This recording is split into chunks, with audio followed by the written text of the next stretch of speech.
I'm ready for anything in Milwaukee, I'll tell you what. Last time I was here, at another film festival, which shall go unnamed,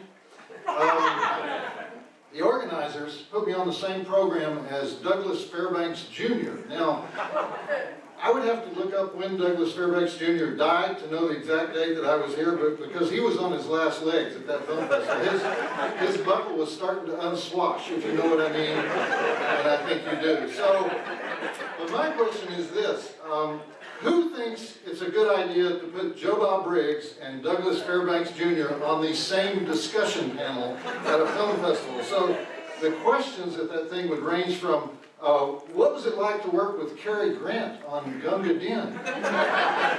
And then the next question would be, what movie has the most breasts in it, Joe Bob?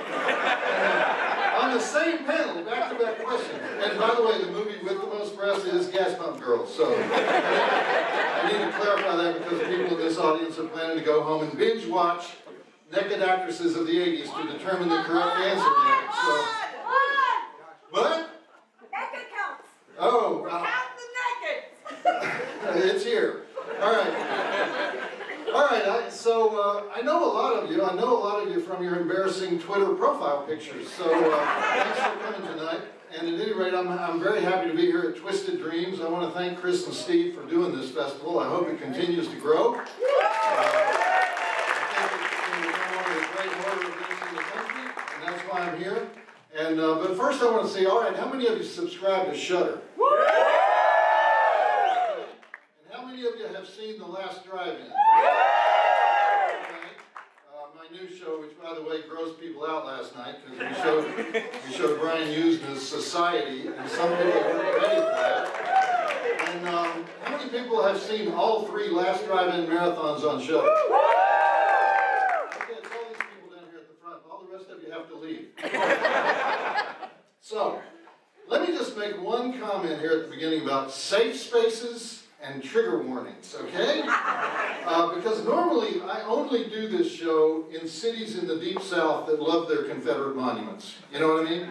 So, now, when I was a young man just starting out in journalism, I would always get in trouble for being a smartass, all right?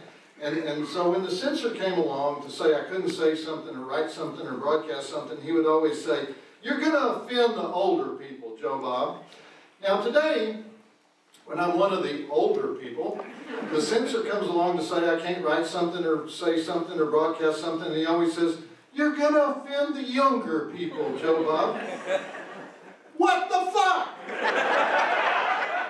When is it my turn to be offended? You know, actually, I get offended all the time by this, that, or the other thing. Usually something in stand-up comedy where they're going places I would never go. It's sort of the last place you can preach without censorship, say any vile thing you want, and keep it up, guys. All right?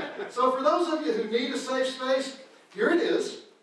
It's a sensory deprivation chamber. It's located in the basement of a hostel in downtown Cleveland. It's not here. Okay? And then a word about trigger warnings. You know, when I go over to England, sometimes they introduce me as a satirist. It's Joe Bob Briggs, he's a satirist. And I'm not that fond of the word satirist because, number one, it makes people's eyes glaze over. And number two, it reminds people of Jonathan Swift. And everybody hates Jonathan Swift. Except for one book that Jonathan Swift wrote where he managed to get 4 references to masturbation into the first 3 paragraphs of Gulliver's Travels. And so, I guess on that basis alone, he should be acclaimed as one of our great subversive corrupters of children. But in college, they made us read his poetry, so just rip my fingernails out one at a time, okay? Now, when Jonathan Swift put a warning in the introduction to Goes to Work in Savannah, because he'd been on a chain gang in Savannah when he was younger and didn't want to go back. Mitchell was from Connecticut, actually, but he always read really Southern. Then we've got the If You Go Into the South, Rednecks Will Kill You movie. Movies like Macon County Line. Two brothers from Chicago wander into Georgia and get blamed for a rape, a murder, and a cop killing, and it does not end well. Jackson County Jail. Yvette Mimieux makes a wrong turn in the wrong southern town, and you do not want to be in that small town jail cell after dark. One of the most lurid posters in movie history.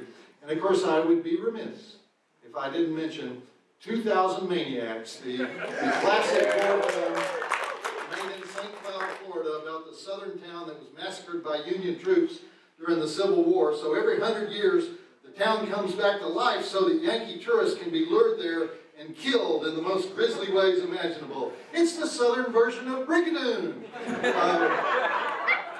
Another really weird one is Poor Pretty Eddie, also known as Redneck County Rape. Leslie Ogham's car breaks down in a small southern town, and she ends up at the mercy of Shelley Winters, who's a retired burlesque queen who has a rundown lodge and a boy toy who fancies himself the new Elvis. So Leslie gets raped, and the local sheriff, played by Slim Pickens, is less than helpful. He said, "Did he bite you on the titty?"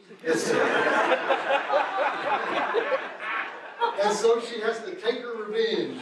This movie was financed by the porn king of Atlanta, Michael Thevis. Michael Thevis owns sex shops and peep shows all over Atlanta.